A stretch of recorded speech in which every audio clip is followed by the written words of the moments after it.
Comme vous devez déjà le savoir, nous faisons un PPE sur le rire. Et quel est le meilleur moyen pour le partager?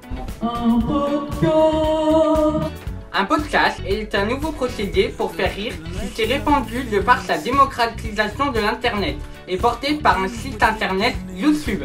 Les personnes emblématiques de ce mouvement en France sont Norman, Cyprien, Mister V et encore. Bon, pas fini? Non, selon la démocratie.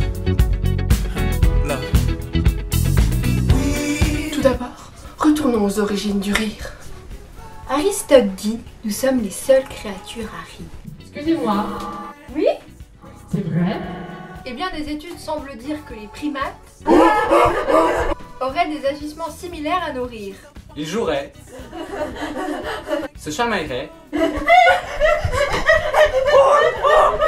tels des enfants entre 0 et 6 ans. On n'est pas des enfants! Selon Robert Provine, scientifique du Maryland, le rire si particulier serait lié à la bipédie, comme la parole. Ça y est, je peux rire. Parlons acoustique. La guitare? Non, du son que nous produisons lorsque nous rions. Un humain, contrairement au chimpanzé, ne rira que lors de l'expiration. Ne peut alors exprimer qu'une seule voyelle, telle que...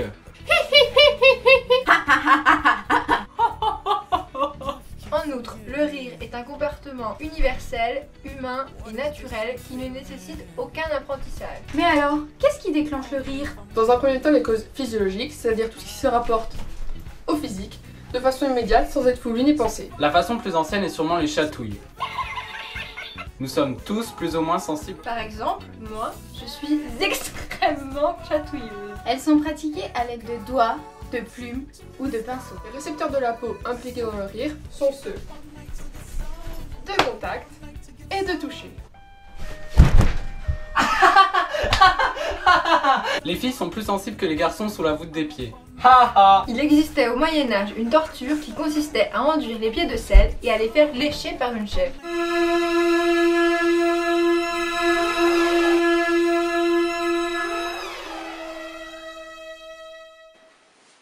On a décidé de prendre un chat.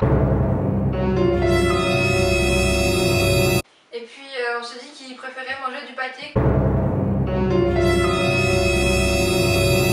Et moi, je servirais de cobaye.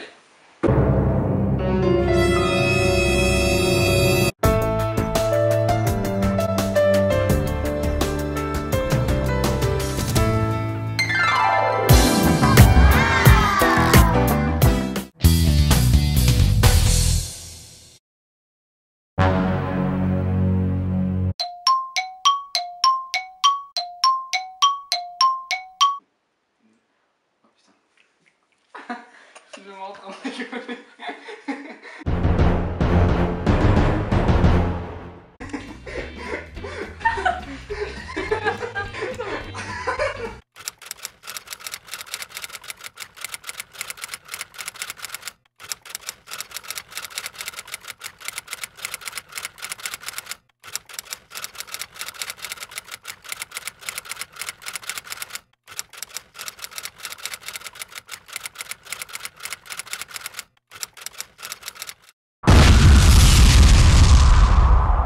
Mais à force de rire, on pourrait avoir des maux de ventre ou envie de faire pipi.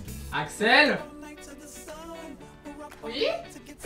Cependant, cette varier semaine en se fauteuilant est impossible et tout cela est dû au cervelet. Seul le palais est encore très chatouilleux. Mais le rire peut être provoqué, notamment avec le gaz hilarant, connu pour ses propriétés euphoriques. Autrement dit, le protoxyde d'azote N2O, incolore et inodore, a été découvert par Joseph Priestley en 1772. Il crée un sentiment de bien-être, de relaxation et d'étourdissement. Ce gaz est parfaitement légal. Légal? Oui, nous pouvons le trouver dans des bonbonnes de chantilly ou dans le déo. Mais attention, de nombreux jeunes en meurent, notamment en Angleterre chaque année. Je sais ce que vous allez me dire. Mais les blagues, c'est quoi? Voilà, les blagues sont les causes psychologiques du rire.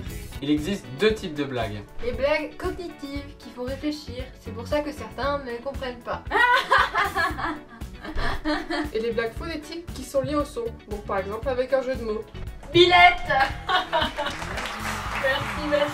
Tous les soirs au Bataclan. Ces deux catégories sont traitées par des zones différentes du cerveau. C'est pour cela que nous ne sommes pas tous sensibles.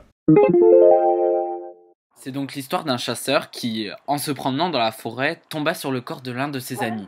Paniqué, il appela les secours. Oui, bonjour, allô, aidez-moi, mon ami est mort, qu'est-ce que je fais? Aidez-moi! Et ceux-ci lui répondirent. Pas de panique, mais assurez-vous qu'il est bien mort. C'est ainsi que... C'est bon.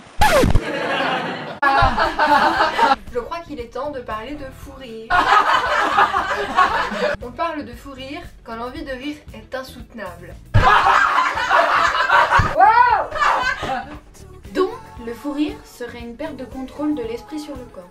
On n'est pas trop sûr, hein. Le rire a des tas d'effets sur votre corps. Non! Eh oui. Le rire est un travail musculaire. Bon, j'ai pas dû bien rire bien longtemps. Les muscles du visage se contractent et notre visage prend une expression rieuse. Mais ce ne sont pas les seuls effets. Le ventre travaille et les sphincters se relâchent, donc parfois... 400 muscles sont alors stimulés. Et c'est notre bon vieux système limbique qui veut ça. L'activité du thorax provoque des spasmes respiratoires et le cœur s'accélère. Tout ça commence dans le tronc cérébral, qui régit la respiration. Il donne des ordres aux muscles intercostaux et au diaphragme. Ce dernier se redresse par à-coups, les épaules sont alors secouées de haut en bas. L'appareil digestif est massé. Et c'est prouvé, le rire aide à lutter contre la constipation. L'accélération du cœur dilate les artères, ce qui donne une sensation de bien-être. Et l'activité des artères, et c'est prouvé, évite les crises cardiaques. Nuit, jour.